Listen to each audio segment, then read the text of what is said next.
Among the ICT that students didn't use, students were asked which could most be usefully integrated into their studies. The most popular responses were submitting assessments electronically, where half of students thought that could be usefully integrated into their studies.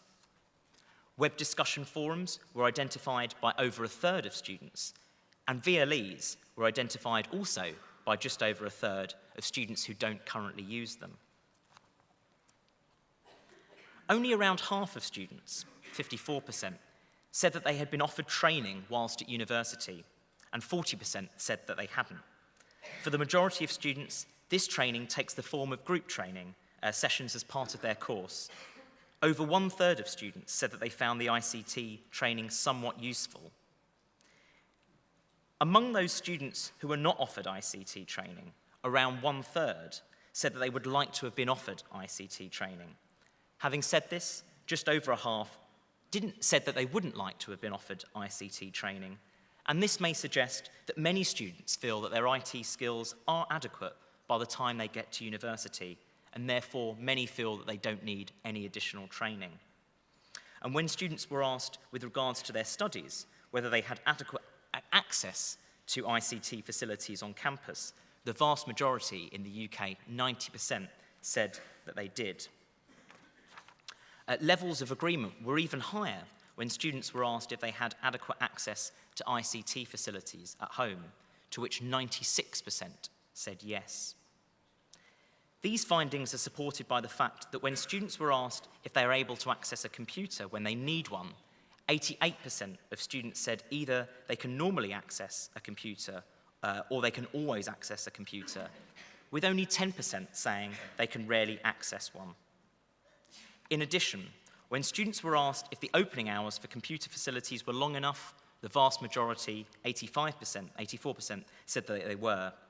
Interestingly, this is affected by year of study, and although there is high level of agreement across all years, first years were significantly more likely to agree than students in other years, and perhaps as a demonstration of the way in which institutions will respond to students.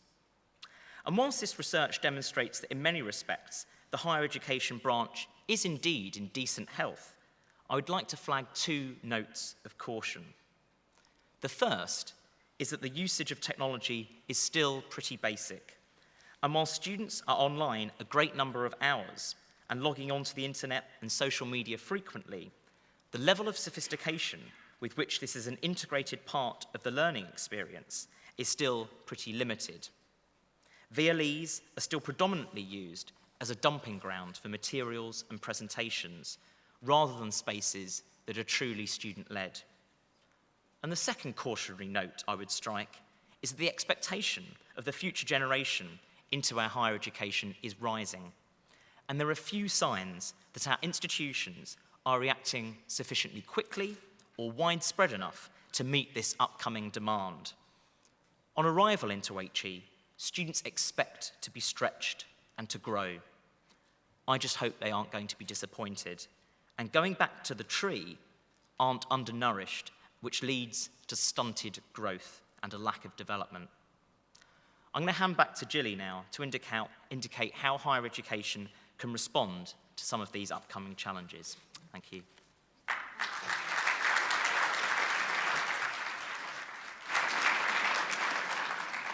Thank you very much, Sharon. We really appreciate the work you're doing to help us to inform the future in that kind of way. I just want to spend a little bit of time. How am I doing for time, Ellen? Oh, you have about 10 minutes. Okay, that'd be great. Everybody alive? Yeah? Yeah, okay, good. Do a tree. I want to talk about the kinds of environment that enables all the branches on the tree to flourish, and to respond to Aaron's call here, that the future has a great expectation of all of us. I seek very modestly to address Darwin's evolutionary theory in our context. Can we constantly and rapidly enable innovation in our educational enterprises, given these enormously strong legacies of our past. Now, if we wish to evolve, I think we must start to address something that we've shied away from up until now, and that is something we might call competitive advantage. Innovation, of course, might happen in dribs and drabs, sometimes in major cataclysms, but this is what you need to know, that always to innovate, there's some part of your much-loved and well-rehearsed core activities in play and at risk. And I think this is one of the main reasons why we failed to innovate sufficiently until now.